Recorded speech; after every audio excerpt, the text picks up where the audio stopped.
Hey there. So, you know, probably by now that I am a co host on The Line. And most of the time that's on the Transatlantic call in show, but sometimes I'm on other shows, such as recently I was on The Hang Up with Matt Dillahunty, his Wednesday show. And I wanted to bring you some clips from that. Now, I am not going to play the full clip in this instance because there is a large component of this conversation that's just, Matt going back and forth, and it takes me a little bit of time before I'm ready to jump in. Of course, I'll put a link to the VOD down below if you want to check out, or maybe over here. I don't know. We'll see if I remember. But the whole conversation is like 23 minutes long. So this caller initially wanted to talk about how the United States needs a Christian morality, like that constitutes like a good society with good laws, and basically, distrust of atheists in office, which is classic. I think I say that during the clip, so I won't front load that part too much. But this ended up shifting to being about abortion. Like, how can I trust an atheist to be making decisions in public office, whatever. So anyway, this is my part of that conversation with this caller. I kind of forgot actually that this was originally about atheists in office, which I was like, oh yeah, that's an old conversation. I remember back when there was that survey that said more Americans would trust a rapist in office than an atheist. And boy, howdy, does that not just keep bearing out truly over and over again.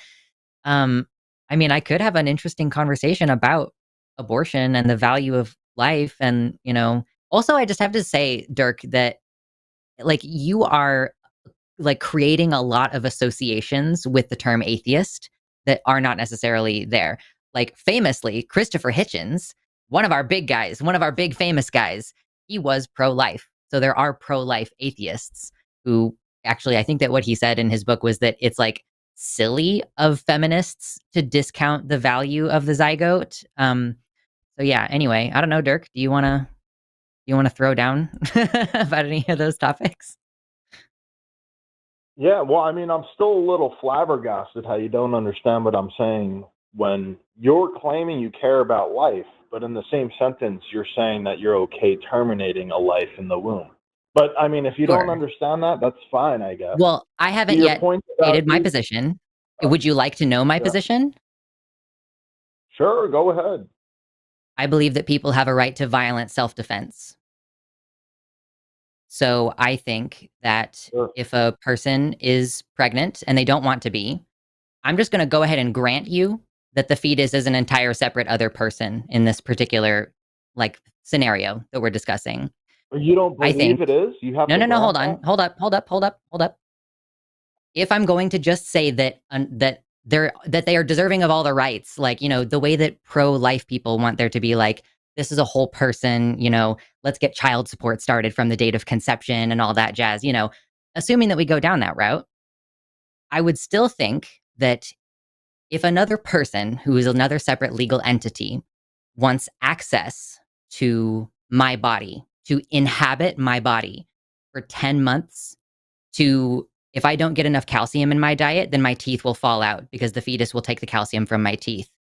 The maternal mortality rate in the United States is abysmal, considering that we are a first world country that's supposed to have like some of the best medical care in the world, allegedly.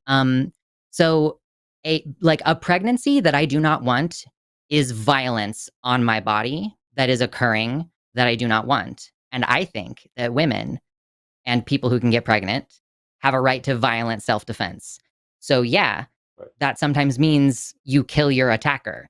In this case, like the parasite invading your body and stealing your nutrients, and that could potentially kill you on the way out, likely to kill you on the way out in this country, as a matter of fact. So I don't think that the Right. value of life comes into my consideration for abortion at all, actually. So as you can see, I took an approach with this that I think is a little bit out of the ordinary.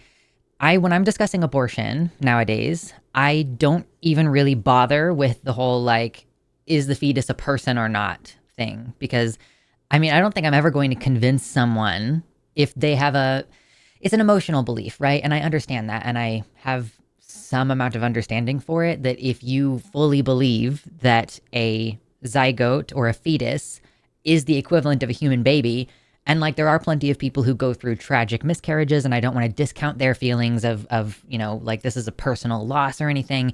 But by and large, especially men, when cis men have this opinion of abortion should not be done, or like you're a baby killer or whatever. I'm like, okay, I'm done talking about that. I'm done having that conversation. It doesn't really matter whether the fetus is another person or not. And I want to give props for sure to Abigail at Philosophy Tube for her video years ago that was like trigger warning for body horror or whatever, but it was like a discussion of abortion in terms of just like, let's just grant you that the fetus is a person and let's create a different hypothetical. Like, let's say the world's best violin player is hooked up to your blood without your consent, and otherwise that person will die. Like, so kind of a similar thing. We're just assuming that the other person is a full person. And then like, even if that person is a real full person, that does not give them ownership rights over my body or anything like that, that pregnancy and childbirth constitute a physical risk to life to a degree that, in previous iterations of, human history, when we haven't had access to, high quality healthcare, and even this is reflected in current day American society. But back in the day, an upcoming birth, some families would treat that like with, equally, I need to be planning for a funeral as much as I need to be planning for there to be a baby in my house because of the high likelihood of maternal mortality and childbirth. So that's how I've decided to start framing this argument. You can see that it doesn't really land with Dirk, but yeah, anyway. Oh, you know what? I just noticed that Dirk uses they, them pronouns. So I did just call them a cis man, and I'm sorry for that. QQ. I'm so sorry. Problematic.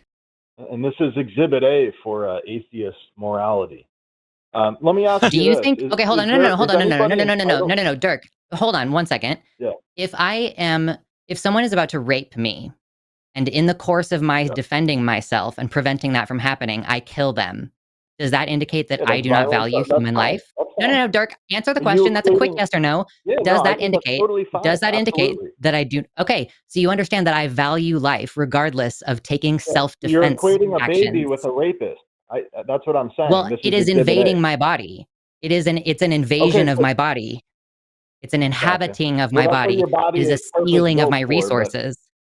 Oh, no, now you're making a declaration about what somebody's body is purposely built for. And that's an assertion. That's an assertion of your religious conviction. That is not an assertion of anything at all related to any rights at all.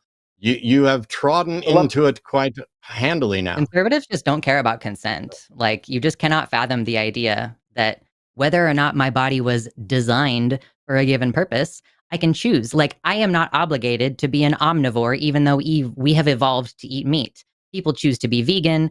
People choose to take birth control. Like, people choose to terminate pregnancies, Sometimes we are not like slaves to our biological imperatives. Lux, do you mind if I ask you a question? I suppose. Is anybody obligated to your free labor? Seems really off topic, Dirk. I don't know what that non sequitur was about. You're saying nobody's obligated to your body for, you could have violent self-defense if someone is invading your body. What happens if somebody is using your free labor? Can you do violent self-defense? How do you use somebody's free labor? Are you asking me if I support slave revolts? The question? Are you asking if I support slave revolts? I'm trying to find out what you mean by free labor. Yeah. Do you support slave revolts? Yeah. Sure. You do, right? Because it's free labor and it's immoral for you to do all this work for nothing in return, right? No, that's not at all. That's not at all the issue, Dirk. Dirk. Okay, I'm going to mute you because you're really bad at this. Okay, and then I didn't end up getting to learn what this question was about. So yeah, just was talking about the right to abortion, the right to defend yourself, and this guy completely pivots off that. He basically just does not respond to the idea that I've put on, like, if I defend myself, I was like, if I defend myself from being assaulted and I accidentally kill the person or whatever, does that mean that I do not value that person's life? Does that, does that reflect badly on me as an atheist with my morality? And he just completely dodged it. Like, he literally completely dodged it. And switched to something else. Oh yeah, he says my body is designed to have a baby. Like, okay. In the same way that like my body is designed. Oh man, I didn't even say this, but because Matt at this part, starts cutting in. But it's like my body is also designed to accept a penetration. Does that mean that I do not have the choice of whether my body is penetrated? So it was just a stupid, dumb argument, and I understand why Matt cut in. But yeah, so we go through a little bit of like, oh, your body's designed for this. And obviously I make the point, like, I'm not obligated to be an omnivore. I can make choices. And then he asks the slave question. And I did not understand what the purpose of that question is. Like, because that's like, I'm internally consistent, I believe, in the way that I was like, yeah, so you're asking if I support slave revolts, and like, yes, like, do I support slaves, killing their owners, whatever, their quote unquote owners, the people who have subjugated them in the course of them seeking their freedom? Like, I don't have a moral problem with that. And that's consistent. Like, I don't have a moral problem with using violence to defend yourself if you're being oppressed, or if your life is being threatened, or if your freedom is being threatened. Like, that's a normal American position to have also. Like, I guess I'm just going to riff on this a little bit because that's the end. I'm not going to, I'm not going to include the part where like Matt yells at him at the end. Again, if you want to watch the full clip, you're welcome to. Matt's just got his particular energy, and we have an interesting little dynamic. Usually like Matt goes off for a little while, and then I'm like, here, let me attempt to have a little conversation. And it's fun. I guess like also being on with Matt makes me feel a little bit like, I don't know. I like the fact that I can tell people to shut up. It's the power dynamics. I'm not going to pretend like I don't enjoy it, because, people want to ignore me. People want to talk over me. People want to mute me. Like, guess what? I have the power. But anyway, so yeah, I feel like I was being internally consistent, and I wish that I knew what his point was in trying to bring up, like, do you support slave revolts? Like, yeah. And like I said, yeah, it's a pretty normal American opinion that you should be able to use violence in self-defense. Like, I don't know why there's this thing that's happening recently where people are concern trolling and acting like leftists are uniquely violent or horrible, where it's like, that's actually very normal. There are guns everywhere. There's an understanding that you're going to use violence for self-defense. Like, that was the whole justification with the Trayvon Martin shooting, that guy whose name I don't remember, Zimmerman, he like claimed self-defense and stalked and killed a teenager, right? And there are people who still believe to this day that he was, had some earnest fear for his life or his neighborhood or his kids or something. Like, so it's just weird to me. And it's the double standard, right? That these are the kinds of people who will laud Kyle Rittenhouse and other forms of, these are the people who are like applauding for ICE, who think that violence against certain groups is acceptable, but God forbid, like, that violence gets turned on a group that they don't think is deserving. Like, oh, it's an innocent baby. Like, I don't care if it's a full other person legally, which I'm just going to grant for the sake of the argument. No person can take up residence inside my body. No person can take my organs without my permission. No person can remove my teeth without my permission. No person can be hooked up to my circulatory system and steal my blood and nutrients for months without my permission.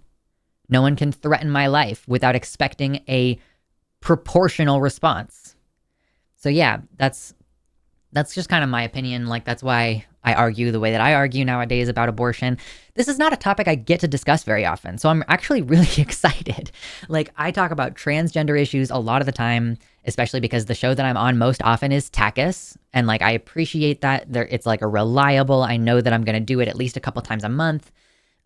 We have lots of really great conversations there. It's just that I have all these other things that I'm really good at arguing that I don't have an opportunity usually. So I hope that you have enjoyed this, and like, please let me know if there's anything else that you want to see me talk about or cover. There is another call from this same show where we do talk about trans issues, and I will be recording probably after this and posting, my little response to the conversation. Same deal. I'm probably going to clip out a lot of the Matt heavy parts.